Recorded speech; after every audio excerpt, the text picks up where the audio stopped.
Ball first and 10 at the 12-yard line of the Seahawks. Sean goes right, has a cutback lane, and he does. He's across the 20, the 25, 30, 35, 40. Here he goes. Are they going to catch him? 40, 35, 30. Touchdown, Seahawks! 12, they're bringing the trophy home. Your Seahawks, Super Bowl 48 champions. Holy catfish! Baldwin's going to throw back to Russell. He's got it! Touchdown! Seahawks! Are you kidding me? Let's Hawk It Out with your hosts Kevin Porter and Rich Harris. The clouds have come down here in Seattle, Washington this evening on Let's Hawk It Out. What's up, Rich? Welcome back to the show, dude. Oh man, what a game in Munich, Germany, man. Those clouds travel fast. I was trying to figure out what little accent you had going into that there. So that was my serious news reporter accent. That's what that was me.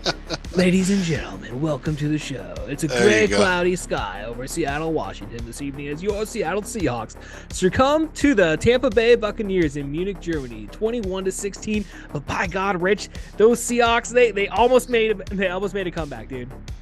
Yeah, it was a little bit too late. That's all. But yeah, it'd be a much better day. And normally I'd say I'm really excited to be here, and I am, to be honest. But you know, it's a loss. One of those losses like earlier in the year that we had, where it was just like you could just feel, you could just almost grab the win.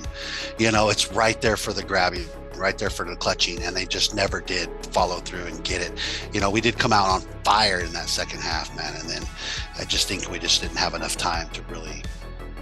And we got in our own way anyway. We'll talk about that. Yeah, dude. I mean, jumping right off the spot here. I mean, we came out hot, like you said, dude. I watched it on the condensed version, so like, you know, I don't know how many people out there. It seemed like a lot of people actually like woke up early this morning for this game. I saw a lot of people on social media posting their shots of their TV screen, you know, sitting there drinking their coffee. Some people pouring a little bit of whiskey in there. I don't know, you know, people having a little bit of fun, you know, watching the Seahawks in Germany. It was what was your first impression of the stadium? Because, you know, it's a soccer stadium, technically speaking, right? Which, you know, obviously Lumen Field, we share the field with the Sounders anyway. I thought it was pretty impressive for the most part. It looked pretty packed in there. Oh yeah. Well, I don't know if you know that fact, or at least what they've been saying is there was like up to 3 million people that tried to get those tickets because it was the first time we officially had a regular season game in Germany, and you know, obviously I wasn't thinking anything about Tom Brady, but the rest of the world probably pays more attention to somebody that's been in the league for a long time. So it was a big deal for them to witness a Tom Brady situation. I didn't give a shit about any of that, but yeah, otherwise the stadium, it looks like kind of like the ones in UK, just it almost just looks like ginormous, just a really big stadium. They're more circular, it seems like they can get more people in that way. Yeah. But with a football field, a rectangular football field, you know, I don't know if you'll have as good a seats as compared to Lumen, where we have like two sides that are scrunched in close to the field, right? So that's the biggest contrasting difference that I see in those bigger stadiums. But again, they're soccer. They might be able to play baseball in there. Who knows? I think it's a multifaceted type, multi-purpose stadium is what it is. But it looks ginormous.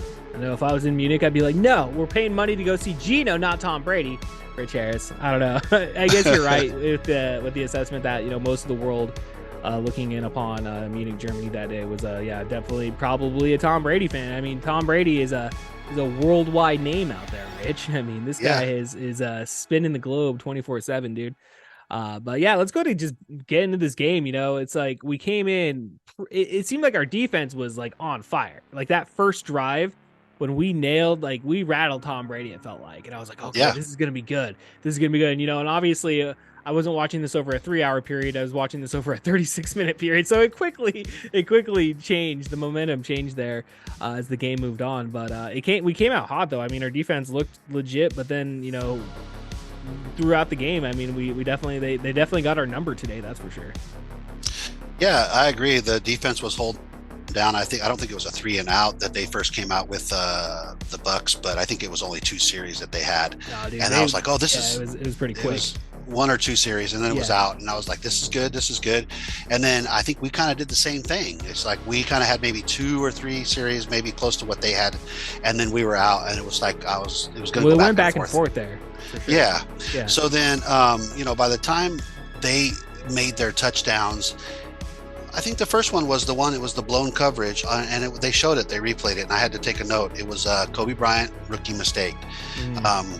He was playing man-to-man. The rest of the team was playing zone. So when he was supposed to stick in the center, the middle of the field right there where his zone coverage was, he followed his man towards the end zone, and that's what made that opening in the middle of the field, where I was like, why is that guy wide open? Boom, gets the ball, gone. And I'm like, and then they replayed it, and it was Kobe Bryant. He went man-to-man. Everybody else was playing zone. So that's what we talk about when we always say blown coverage. Right there, guy was wide open. That's the first TD they got. I think the second one that they got, it was capitalized off of one of our turnovers, I think.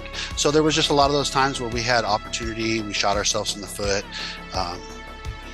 Later in the game when Geno made the fumble, the momentum we started to get the momentum, but it just kind of changed on us a few times. Yeah, it kept going back and forth there because, again, like it was 0-0 there. And then, then Tampa Bay just went up 14, nothing. And like we had a chance. We finally got the field goal. And I mean, that was a little bit of positive momentum. And I mean, yeah, like you said, like we just kind of kept getting in front of ourselves because like we had some good, really good drives where everybody looked really good.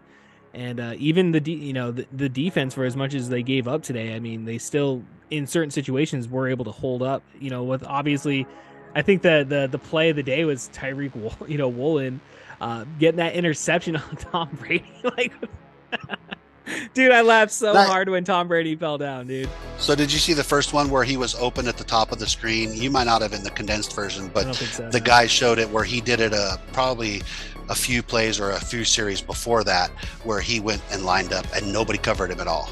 Really? So the announcers go, well, look at Brady up here, nobody covered him. And I was like, you know what, I'll bet you anything they'll think about doing that again. And sure enough, they did, but Woolen stayed on him this time. I don't know why the guy still threw the ball to him. And then Brady has the nerve to fall, obviously, and then kick a leg up. You're not, you can't tackle somebody with your legs ever. It's got to be body and arms, and otherwise it's a tripping. So he was just kind of last ditch effort, probably had a little bit of a, in there too, like a little whiner sound. I'm going to make the most of this. A little diva sound. Little diva fart, just something like that. Yeah. Sure, some little whine when he just spazzed and his leg kicked up on our guy. But that was crazy. But hey, we'll take it. But we didn't capitalize on a few of those times when we took the ball back from them. Right. We really didn't turn it into anything. And then earlier in the game, we were having those 3 and outs, and I think that it wasn't until the second half, I think, when they said we finally converted a third down.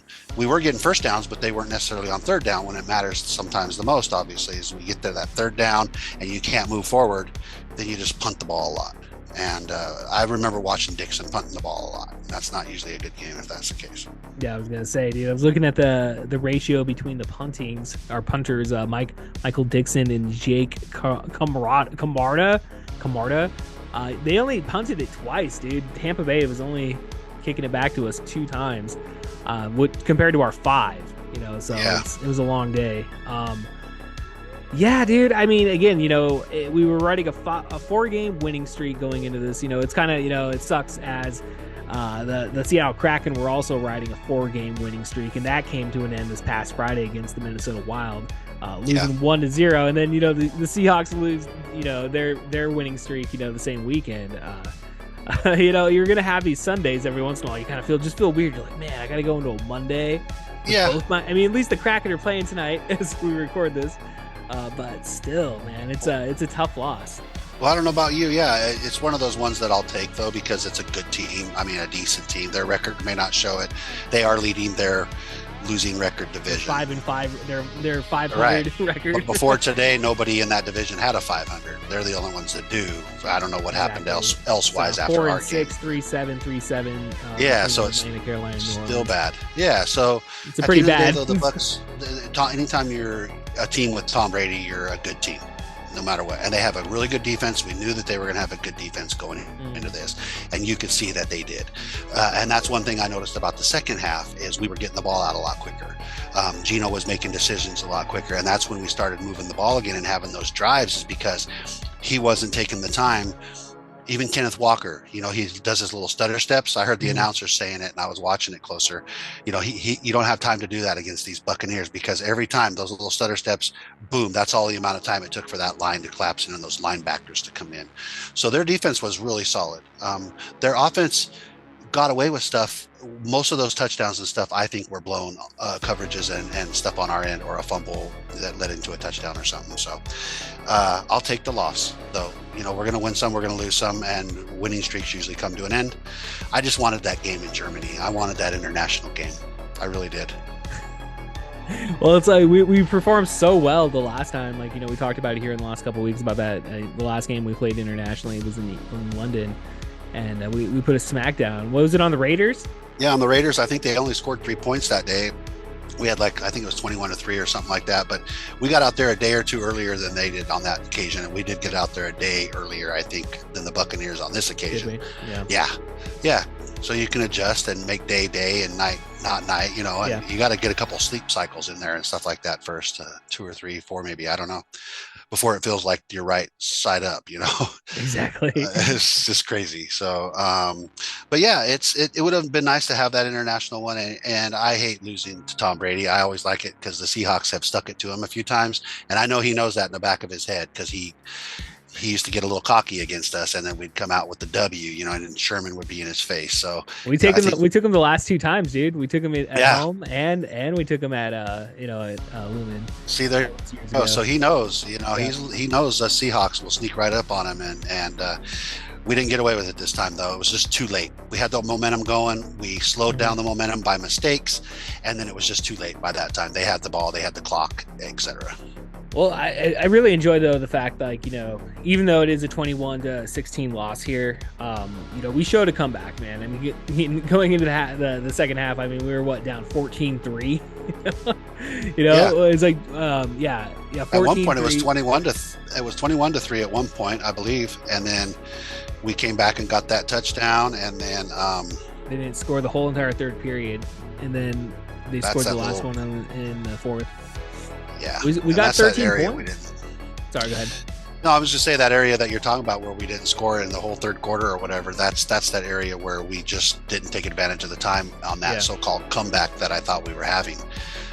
If you can't take advantage of all that second half that we needed to get those points back and more, then it's not gonna happen. But we did show some comeback eventually. It's like you said, though, we were working against the clock, and just it did not come together. We needed that third quarter. Instead of 3 points, we really needed to score 14 points right there, tie the game, and then get 13 to their 7 in the fourth. And boom, we win, dude. Exactly. You can't have that big goose egg in the third quarter. That's that little time where we just fell asleep or something after we got started good again. So either way, I'll take the L, and we'll let them go on a bye week here, and then we'll be having the Raiders here at home on the 27th, that Sunday. Yeah, I know. I was thinking about it. I was like, who are we playing next week? It's like, no, dude, it's a bye week. And it's like, oh shit, dude. So no podcast next week, ladies and gentlemen. You heard it here first, going on that bye. So exactly. The podcast will be on its first bye week. Yeah, hell yeah, Rich. Well, man, that was, and again, it was still fun to see him play internationally, see him play in Germany, repping, the Pacific Northwest, as they always do. Unfortunately, we come up short here on this Sunday. But yeah, like you said, dude, we get a week off, and then we're taking on the Las Vegas Raiders, which I don't think they're doing too hot right now. I don't have their schedule in front of me right now, but yeah, we're going to be hungry on that one. So, and they aren't doing really that hot. So I'd hope we could just take advantage with the crowd and really just kind of put a whooping on them to get that win back that we maybe could have had here and whatnot. But yeah, I don't know, with your little condensed version that you watch there, I know I watch those a lot too. They're great, but you miss out on some of the in-between play stuff. I don't know. I didn't hear any Gino chants, but I sure heard a lot of Seahawks chants in there. Yeah, for sure. You could hear the stadium doing it at some point. And speaking of that stadium, they sat there, the game ended, and there was just a couple of people trickling up the aisles, almost like they were going for a beer or a hot dog. or a brat in this case, right? But the fans were staying tight, and they were hugging and singing. They were doing John Denver, "Take Me Home," and Oh wow. it's funny because when my wife and I were out of the country too, in Iceland, the guy there was singing the same song. I was like, man, that must be like a really international favorite, because they knew all the words, all the way through. The whole crowd was singing John Denver. And anyway, when the game ended, it was like when we leave a game, which everybody wants to get the hell out of there. These guys were hanging out and just drinking their beer and hugging and taking their time. Yeah. They didn't want to go because it was such a big deal for them to get there in the first place. So, I thought that was I was like, how come these people aren't leaving? Like, next thing you know, they kept coming back to it because it was on NFL Network, and they were like, oh, these people are still sitting here singing and hugging and drinking their beers, and they were big pitchers of beer too, with the handle on them and everything. Just you have to look that up, dude. Getting smashed at the football game, dude. Hell yeah. It's Germany. Yeah. So there you go. That's all I got. That's all the extra stuff I got tonight. All right, Rich. Yeah, dude. It's a good time. I mean, again, it's your first time. The first time they're getting an actual NFL game. It's one of these years, man. They're gonna throw London in. I mean, it's gonna go international. It has to. Dude. I mean, that's the only way they can expand. I don't think North Dakota's getting an NFL team anytime soon, man. So, well, I think it's part of that is it's hard for these teams to fly here and there, and how would that one home team fly to the United States every other week or something? So, I think more what it is they're just trying to get the exposure to those worldwide fans that are fans of football but never get to see it in person, and that's part of what they're trying to do. I don't know if they'll ever get a team international, because the logistics will be kind of rough. Yeah. Toronto will get a team. Yeah, I don't know that, or they'd play halfway somewhere or something, where they build an island. They build an island in the halfway. Yeah, I don't know. You see what I mean, though, because it'd be hard. It's already hard on these teams to get there and acclimate and everything. So a team would have to do that each week, the visiting team or the home team. So it just seems like a lot, and I don't know how that would work. But at least the international crowd gets to get exposed to the NFL sometimes in some cities. And I don't know. I wish they could figure it out, because I'm sure they want more games. Look at the demand, They're like, we're going to go 35 games, yeah. like just doubling Well, they used to have an NFL Europe, I thought, for a while there and stuff. I don't know if they still do. I don't pay attention to that. I'm more back in the glued on our own. That was back. Well, that was back in the day, dude. Because I remember back like on Madden, you could pick the Euro teams. So it was like all these, they used to have those teams, like you said, in the early 2000s. But yeah, that was not, apparently it wasn't a financial success. So, I don't know. Apparently it went away at some point. Well, we appreciate their support and their craving for American football. We do. We hear the opposite on some countries, that say, oh, your football, or whatever. It's like, no, it's our football, yes, but it is what it is. So, and we like it, and I'm glad that other people in the world like it too. That's all I got. Soccer is soccer, Rich Harris. All right. Exactly. Ladies and gentlemen, for Rich Harris, I'm Kevin Porter. We'll see you in 2 weeks. Peace. All right. I gotta ask a question. Can you win a game in the first quarter? No!